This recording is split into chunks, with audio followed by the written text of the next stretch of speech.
Om Swastiastu. Om Swastiastu. Umat Sedharma, dimanapun Anda berada, berjumpa kembali bersama saya Dewi Adiani dalam program Taksu, Tutur Agama dan Kerukunan melalui Suluh Umat. Program Taksu ini merupakan program kerja dari Kelompok Kerja Penyuluh Agama Hindu Kabupaten Luhut Timur bersama penyelenggara Hindu Kantor Kementerian Agama Kabupaten Luhut Timur. Nah, pada kesempatan kali ini saya sudah ditemani oleh seorang narasumber yang merupakan salah satu dari penyuluh agama Hindu Kabupaten Luhut Timur. Beliau adalah Ibu Ninyoman Lilik Melianti SPD. Om Swastiastu. Om Swastiastu. Punapi gatur, Bu. Astungkare, kita masih diberikan kesehatan dan kesempatan. Nah, pada kesempatan kali ini, topik yang akan menjadi perbincangan kami ialah mengenai Daksina. Nah, ketika kita melihat Banten Upakara yang sering kita temui di pura ataupun di rumah, tentu Daksina ini sudah biasa kita temui. Nah, apa kira-kira makna dan fungsi kita membuat Banten Daksina? Baik, terima kasih Bu Dewi. Sebelum saya menjawab pertanyaan, terlebih dahulu saya ucapkan pangastungkara Om Swastiastu. Senang rasanya saya bisa bergabung di program Taksu puniki. Menyikapi pertanyaan Bu Dewi yang tadi tentang makna dan fungsi dari Daksina tersebut. Daksina itu memiliki arti yang sangat penting bagi umat Hindu, karena Daksina mengandung arti yaitu suatu permohonan ke hadapan Ida Sang Hyang Widiwasa agar beliau berkenan memberikan nugrahanya sehingga kita mendapat keselamatan, umur panjang, serta kesehatan seperti itu. Secara simbolis, Daksina ini merupakan stana atau tempat duduk dari Ida Sang Hyang Widiwasa, yang dimana dalam manifestasinya sebagai Dewa Brahma selaku utpeti atau pencipta alam semesta ini. Nah, Daksina juga merupakan suatu sarana jejahitan yang dimana berbentuk semacam silinder seperti itu, dan terbuat dari daun kelapa atau janur yang menyerupai sebuah wadah atau yang biasa disebut dengan wakul. Ya. Kemudian Daksina ini juga merupakan sesajen yang dibuat untuk tujuan sebagai kesaksian suatu pelaksanaan upacara spiritual seperti itu. Daksina juga digunakan sebagai suatu persembahan atau berfungsi sebagai tanda terima kasih kita kepada skala dan niskala. Selain itu juga Daksina merupakan digunakan sebagai suatu persembahan dalam upacara pancayatnya. Nah, baik itu dimulai dari yang matur piuning, biasa juga kita menggunakan Daksina. Kemudian memohon kesediaan pemangku atau pinandita untuk muput atau sebagai pemimpin dalam suatu upacara agama. Kemudian dalam upacara inti hingga pada upacara penyimpanan atau nginep seperti itu, Bu Dewi. Baik, seperti yang dijelaskan bahwa Daksina ini merupakan suatu simbol penghormatan, baik itu kepada Ida Sang Hyang Widiwasa maupun kepada para pinandita ataupun kepada orang yang ditujukan dari pembuatan Daksina itu. Nah, lalu unsur-unsur apa saja yang ada di dalam Daksina tersebut? Nah, baiklah umat Sedharma dimanapun Anda berada, ada beberapa unsur-unsur yang terdapat di dalam pembuatan Daksina. Nah, yang pertama itu ada alas atau biasa disebut dengan wakul. Nah, alas itu dibuat dari janur juga, dibuat berbentuk bulat seperti itu dan agak panjang. Nah, itu adalah sebagai simbol dari Pertiwi. Kemudian yang kedua itu ada bedogan atau biasa disebut serembeng. Nah, serembeng itu adalah simbol atau lambang dari hukum reta. Kemudian yang ketiga ada tampak dare. Nah, tampak dare itu adalah 2 potong janur yang dibuat menjadi bentuk seperti tanda tambah, seperti itu. Nah, itu adalah simbol dari agama Hindu kita, yaitu swastika, atau sebagai lambang bahwa adanya keseimbangan antara makrokosmos dan mikrokosmos, baik itu secara vertikal maupun horizontal. Nah, setelah itu selanjutnya ada beras. Beras itu adalah sebagai benih kehidupan kita. Kemudian selanjutnya ada porosan. Porosan itu adalah sebagai lambang dari Trimurti, yang dimana di porosan itu ada pinangnya, itu simbol dari Dewa Brahma.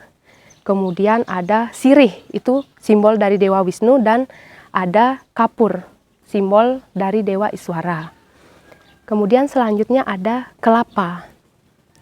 Kelapa itu adalah sebagai simbol dari pawitra atau air keabadian. Nah, itu sebagai lambang, sebagai simbol dari bumi atau alam semesta. Selanjutnya ada telur. Nah, dalam pembuatan daksina ini biasanya telur yang kita gunakan adalah telur bebek. Kenapa harus telur bebek seperti itu? Karena bebek adalah binatang yang suci atau simbol dari satwika.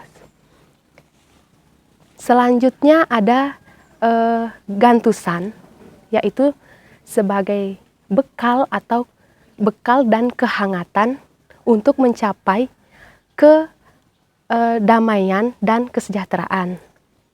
Kemudian selanjutnya ada pepeselan.